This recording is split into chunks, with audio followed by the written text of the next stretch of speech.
smash it, like, subscribe, turn the notifications on. Also, make sure to check out Off the Floor. That's our Discord server. We tell you all the time, trying to get to 1,000 members on there. We got to catch our football folks over at OnlyFins. You check that one out as well. That's on the Dolphins. This is Heat, NBA, 10 different channels plus stage shows.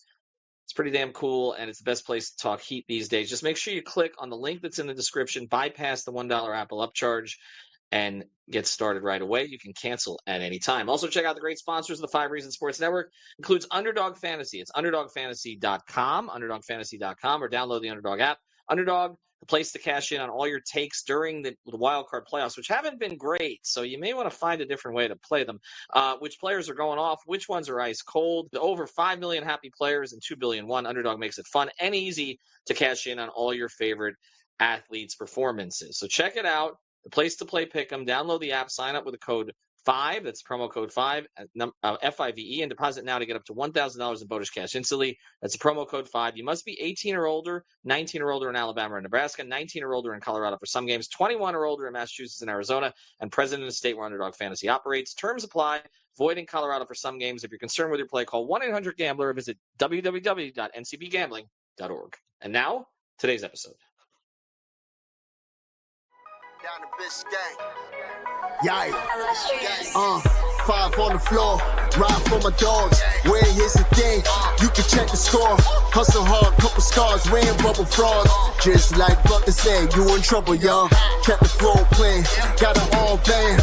Y'all seen the block, stop with one hand. And Pat, we trust. You sound scared. It's about have the guts, we're here to bring the heat. Y'all can hang it up. Welcome to 5 on the Floor, a daily insider show on the Miami Heat and the NBA, featuring Ethan Skolnick, Greg Sylvander, Alex Toledo, Brady Hawk, and others from the 5 Reasons Sports Network. Also, make sure to subscribe to Off the Floor for the most heat anywhere.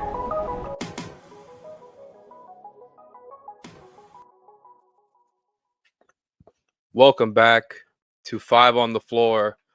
I am Alex Toledo. I've got my guy Brady Hawk with me. No Ethan Skolnick tonight. He is pulling a Jimmy, if you could say, and just leaving us here to try to, take on the load, right, and fill in the shoes, right. These are some big shoes to fill for us here, and I think similarly to what the Heat went through tonight, like they just didn't have enough, and I think we do. I think we've got enough to get through tonight, but I think the Heat. Up to a certain point in this game was very competitive. I thought Tyler had a great start to this game. And then after he kind of cooled off a little bit, the Heat took a whole lot of threes tonight and just didn't make enough. And that's kind of been the story of their season, is that when they're not making enough threes, the offense tends to not be great. And when you're not, you're missing Jimmy, you're now missing Bam for this game, like they kind of hit their ceiling offensively. And then on defense, that was a whole other issue. And we're going to get to that. We want to kind of do a quick one tonight because it's 1 a.m.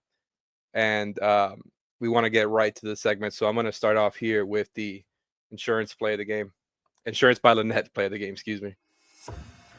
And now it's time for the A-Aggressive Insurance Player of the Night, sponsored by our friend Lynette. You can find her at insurancebylynette.com. That's with 2 N's and 2 T's, insurancebylynette.com. If you need car insurance, renter's insurance, homeowner's insurance, or any other type of insurance, she's the person to go to.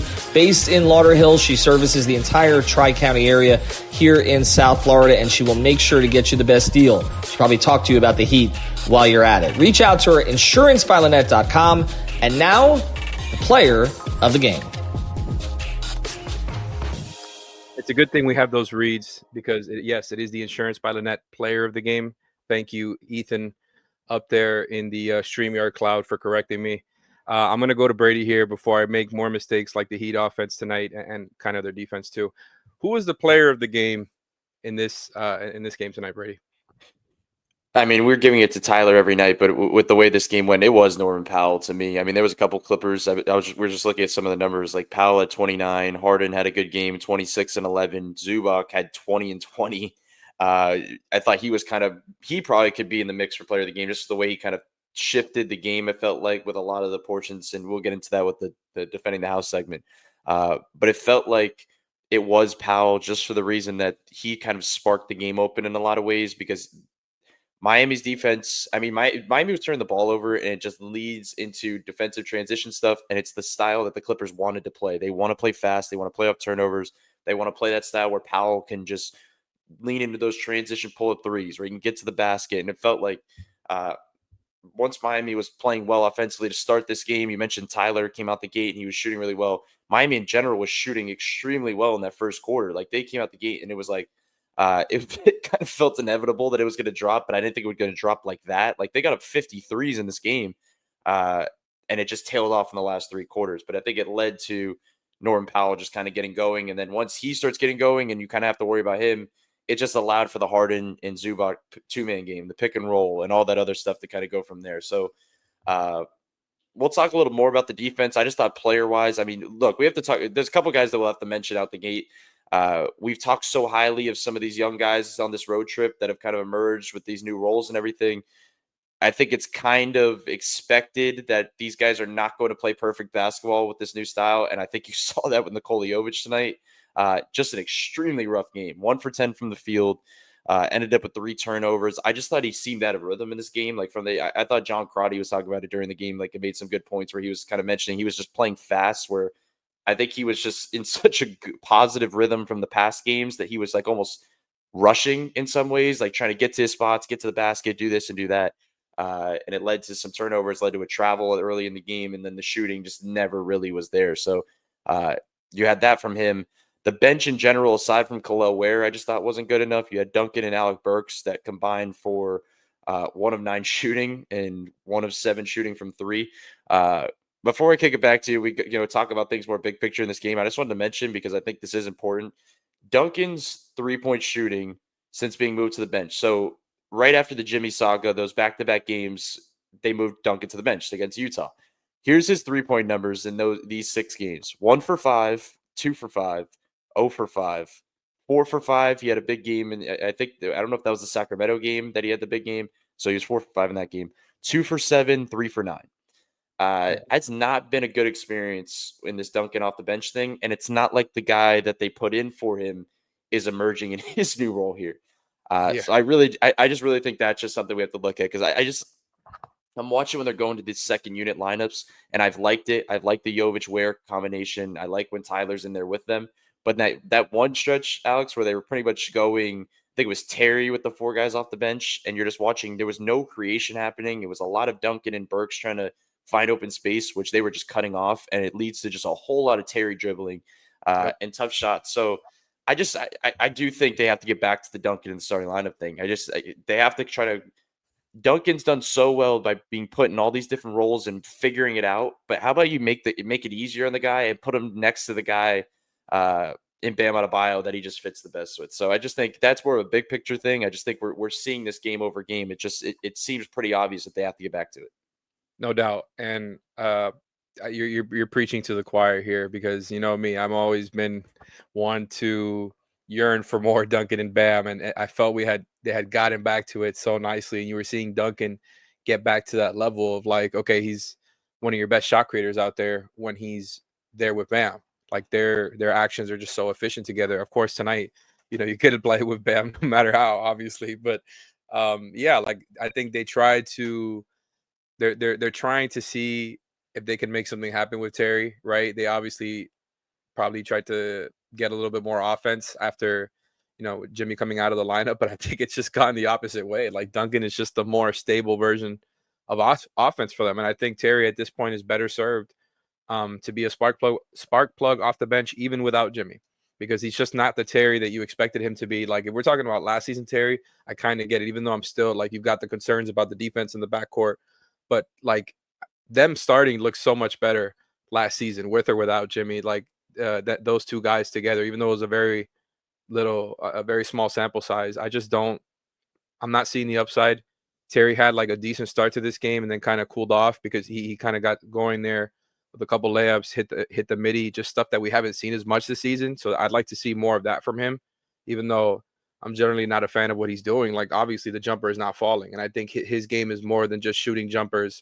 And I think a lot of times this season, when the step back is not there, and even sometimes when it is there, he's just not shooting it. And then wouldn't attack wasn't really taking the middies anymore. So I think he's got to find those parts of his game, especially when the shooting isn't going. And honestly, ideally off the bench, because Duncan is just a much better shot creator for them at this point. And I know some people, like, it sounds crazy to say that, because you look at Terry and he's a guy who's supposed to be like so good at creating his shot and is a hooper, right? The way he plays, like, it's just not the case. Like, it's just eye test, data, whatever you want to look at. It's just much better and much more functional with Duncan. So I 100% agree with you there. But there was obviously a lot more to that in this game. And you mentioned earlier some stuff that, I mean, you mentioned a lot of great points as usual, but like, one thing that I think changed completely in the second half, not only the shooting, which is a great point by you, like, that completely cooled off, and that's bad in itself. But I think partly as a result of the shooting is in the second half, the Heat only had 2 fast break points. The Clippers had 22. In the first half, the Heat were +7 there. So like that's an insane swing. And I think a lot of it had to do with just, the amount of shots they were missing in the second half compared to the first, but you can't excuse that either way. And then the other thing is, like you mentioned the turnovers. The Heat ended up losing, going -15 on the points off turnovers margin as well. Like, you're not going to be able to win, as we've said for years, with that. And obviously, it's just tougher to force turnovers when you're missing Bam and Jimmy. But, the Clippers, to give them credit, they've been an elite defense all season. They've been like a very low-key good team, a solid team all season, and even without Kawhi, right? And they didn't need Kawhi to come back and be like, a superstar level player for them to win games. And he was just out there just trying to contribute. But like you mentioned, the guys earlier, Powell, Harden, and Zubac have kind of been their big three all season, and all 3 of those guys absolutely cooked the Heat in different ways tonight. And we're going to get to the Heat's defense a little bit later in the show. But I did want to shout out Tyler for doing so much in that first half. He had an awesome first half. And not to sound like I'm excusing, him cooling down in the second half. I just, there's only so much he can do against a great defensive team like that has, like, if you look at it, they've got a lot of good perimeter defenders, and Zubac is an underrated player. There's only so much he can do. And then Kel'el Ware, man, like, even in a game where I felt like I end up noticing, like, I feel like I come off harsh on him when I speak about him, is because I notice the things that I know he can be better at right away. And then I look down on, like, or not look down on, but I look over the stuff he's already doing. Even in a game like this, where I didn't feel like, oh, this was an awesome game for him. You mentioned to me his box score after the game, 19 and 13. In his first real game with extended, like, starters minutes, right? And we knew that, like, if you look at like the per 36 and stuff like that he's productive in the time that he's been out there. But to do that in big minutes like this, playing 32 minutes tonight off the bench, right? Like, that's a good sign for sure. Like, he, even with the physicality stuff, the deficit that he's at there, with some of the mistakes he makes, right? Like, not boxing out enough. Even with that, 13 boards, 19 points, even with all his limits. Like, the dude is really productive. I'm glad to see him get these reps, even though, I didn't love the defense a lot of times from him, or Love, for different reasons. He's still able to be productive out there. It's just tough when you're going against a guy like Zubac, who, in my opinion, very, very underrated. It's just so much bigger than Ware out there. Like, when they match up against each other, it's such a, like, crazy size deficit. But I'm gonna stop rambling. I just kind of wanted to give off my main points there. But the last thing is, looking at that third quarter box score, 36-20. That's the game right there. That's the game right there. Everything kind of came apart there. They weren't able to score anymore. And then you give up 36 to the Clippers in that quarter after holding it to 15 in the quarter before. And they couldn't score in that quarter either, by the way. But that's what changed. Their defense completely fell apart in the second half, specifically in that third quarter. And they just really didn't have enough on either end to come back in that game. Brady, before I get to the next segment, I know I've said a lot of things there. Is there anything there you kind of want to jump off of? I mean, I don't want to go too deep into the defense before we get to that segment, but I do think that, as you were just mentioning some of the stuff from this game, I just think there was too many problems there, and it's kind of expected when you don't have Bam. I mean, look, they're already without Jimmy, and you take Bam off this team. I don't expect them to be world beaters defensively, but you kind of do see the role Bam does play on that end of the floor, just based off of the stuff that they just could not get to some of the coverages that they're used to getting to. They were forced to play zone for large portions of time, and even when they knew they were getting beat, they couldn't really get out of it because they had to just stick through it because of if they start blitzing with Kevin Love or whoever was, if it was Ware out there, it was just gonna unravel from there. So they had to stick with the zone and just take and live with some of those easy baskets from Zubac and others. So the third quarter was big. I thought for a good portion of the first half, I thought they actually defended well, and then the second half and the third quarter, they missed shots. The 3-point shooting dipped, and it all led to bad misses, turnovers, going to the other direction, and it just bled into the defense. And I thought the game pretty much unraveled from there. They just didn't have Kel'el got going late. Tyler got going early, and he still, got his buckets in the second half as well. But they didn't really have another guy to really gain control of the game offensively. Like it was like Jaime with the turnovers. Nico, as I mentioned, 1 for 10. He just didn't have it offensively. We know what Terry was doing. So there was nobody else. There was nobody else to regain control of this game offensively. And that's what that's ultimately going to be the problem with this team, in these non-Jimmy in the non-Jimmy era of this season. It's like who's going to be that secondary guy in these type of games against better teams? Because look, let's be honest, some of these games that they were just winning were against bad teams. They didn't really need these moments. So when a good team kind of throws a counterpunch at you, who's going to be the secondary guy next to Tyler? And we hope it is Bam, but we've seen at points of this season it hasn't been. So they're going to figure that out. I just think that's going to be the next step here. It's going to be interesting to see how they deal with that. Because I thought specifically with Tyler, before we get to the next segment, teams have thrown a lot of blitzes at him and made him uncomfortable. I thought that he saw less of that in this game. Like he was still able to get to his spots from deep, which I thought was important for him. They just threw more doubles at him in the lane. Like we saw them, early in the game, they were throwing 3-4 defenders at him when he got in the paint, and he was making good kicks and they were hitting threes.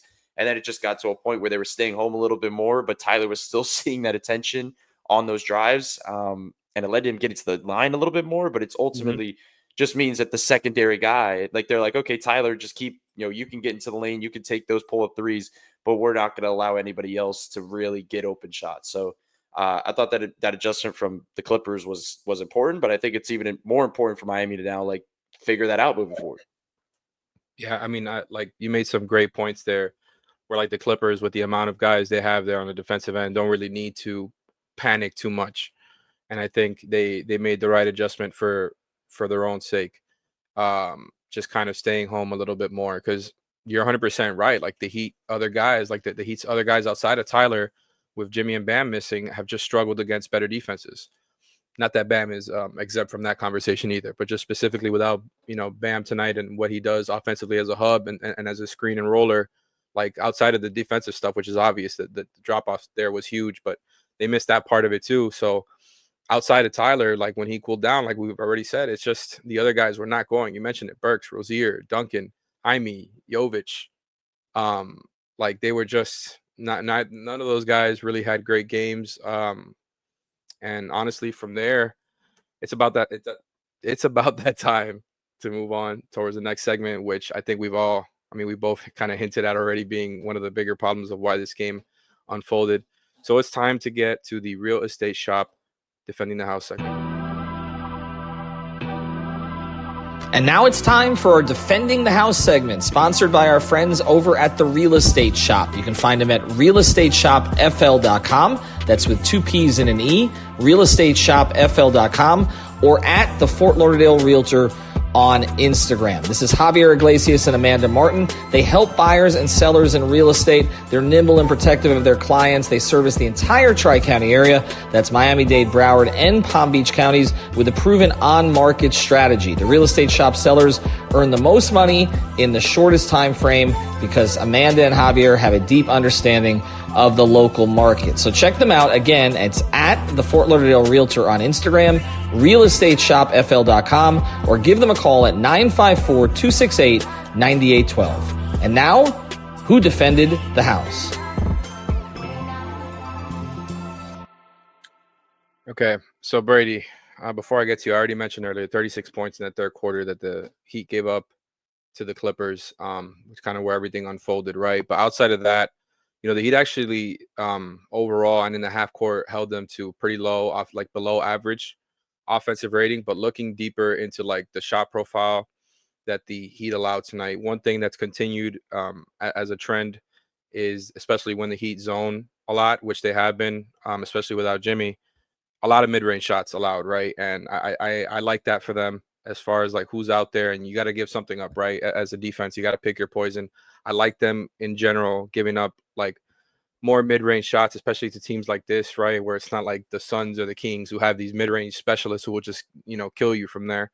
But I like that in general for them. The problem is giving up 26 shots at the rim. And just that's according to Cleaning the Glass, which is within 4 feet of the basket. I think they got too many easy ones. And from there, I think they just generated enough threes, right? Like they shot about league average 36%, the Clippers did from three.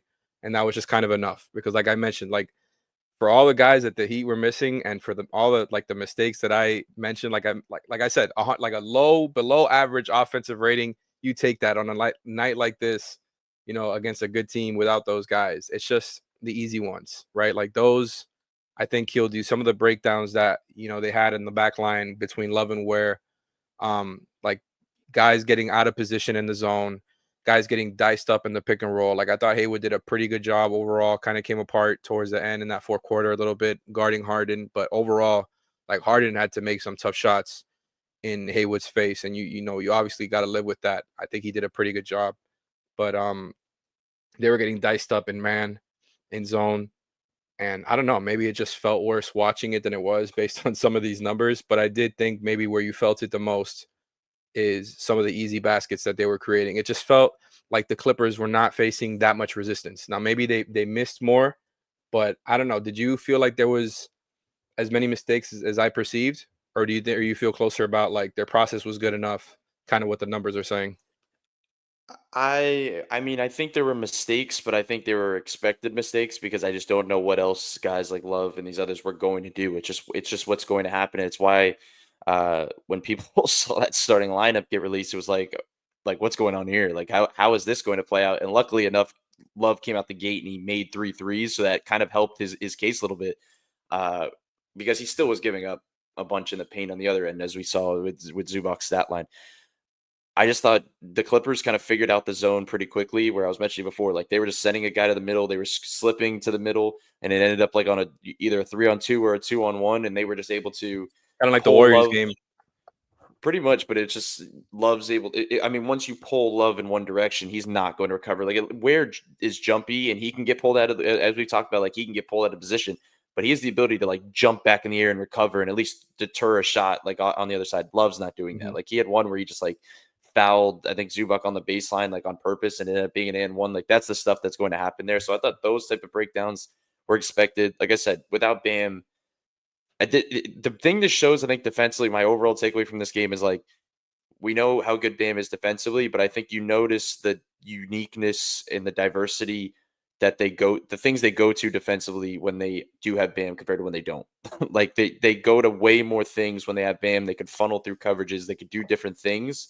Whereas they're stuck to 1 or 2 things when they're without Bam. It's like they're just going to go back and forth. And like I said earlier, like they knew it was getting broken down, but they couldn't really get out of it.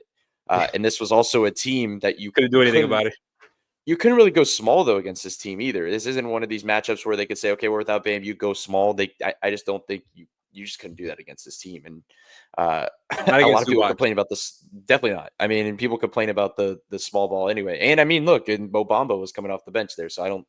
Either way, it was just going to be problematic. So, like I said, I thought defensive transition was the problem up to probably the first 3 quarters, and then it was kind of the zone just getting picked apart. The bigs. I thought you mentioned the part that I think is interesting. The last thing I'll say about the defense is I'm interested to see how the Heat deal with matchups moving forward now without Jimmy and stuff. Like this was an interesting matchup to me just because they have.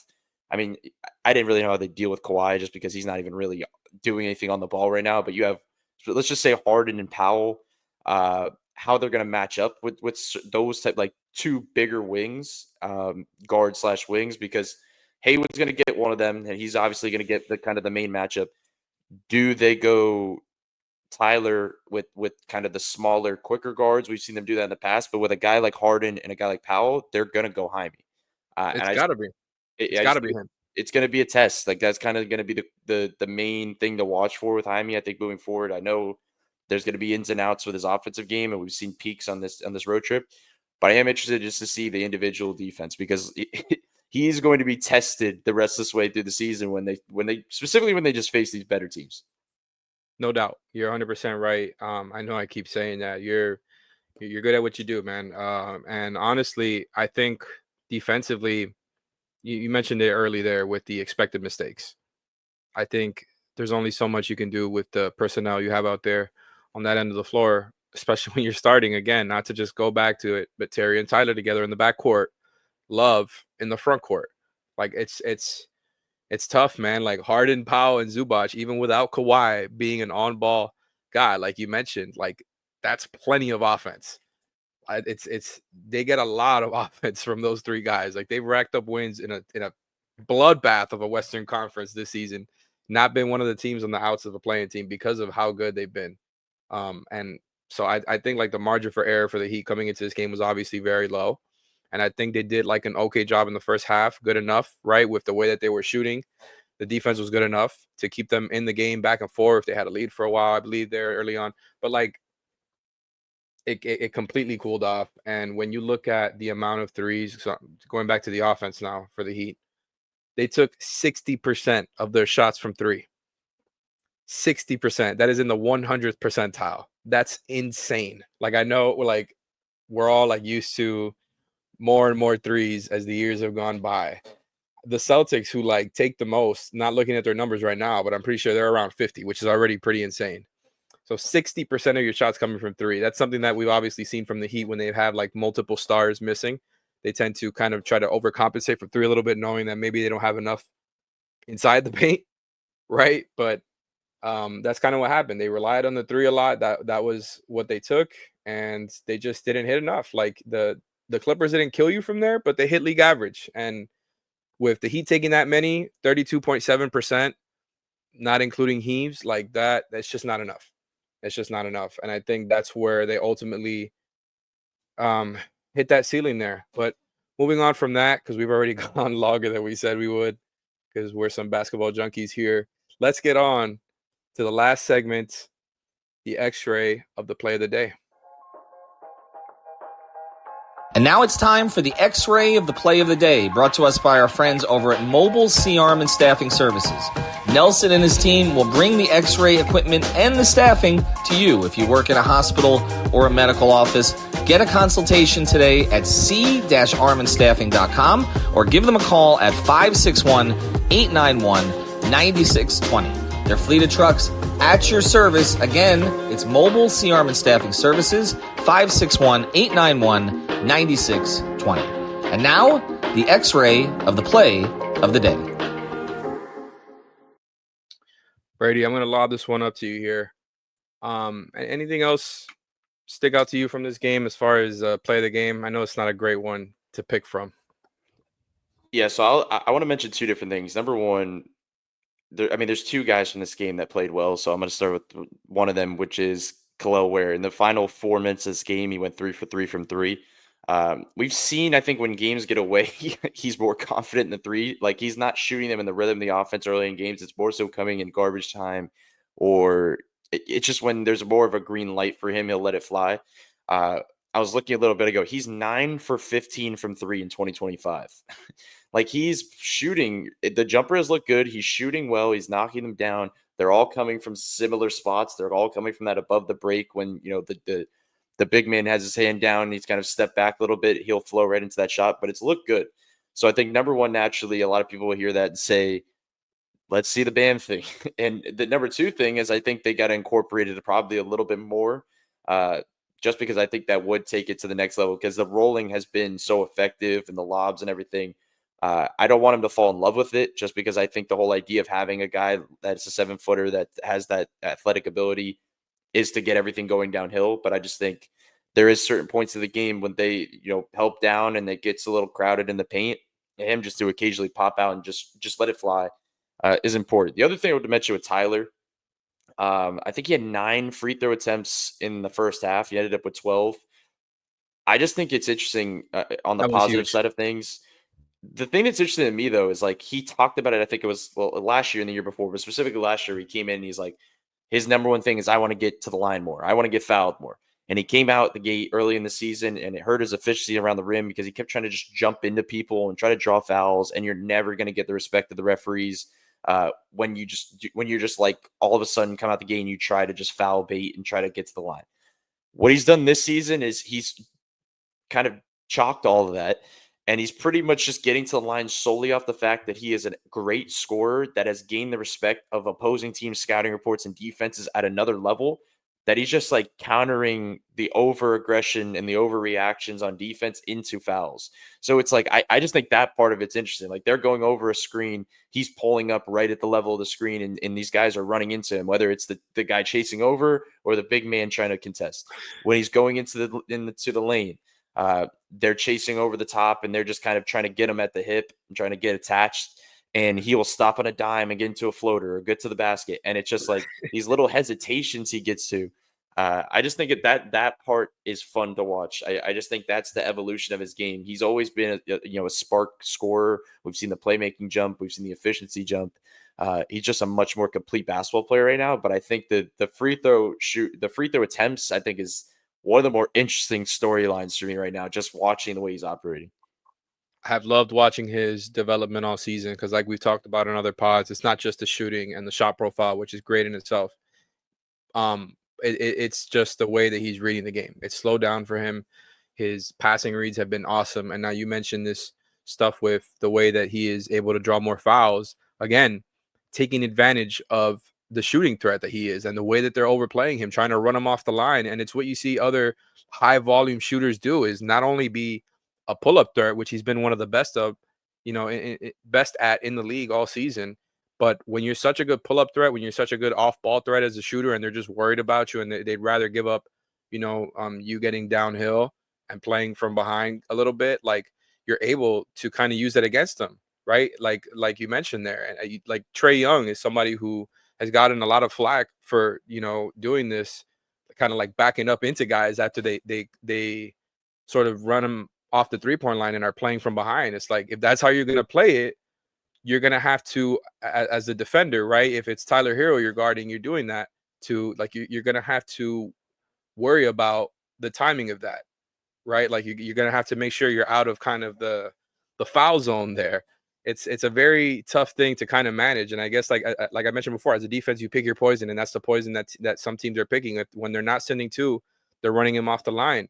And I just think he's making the right decision.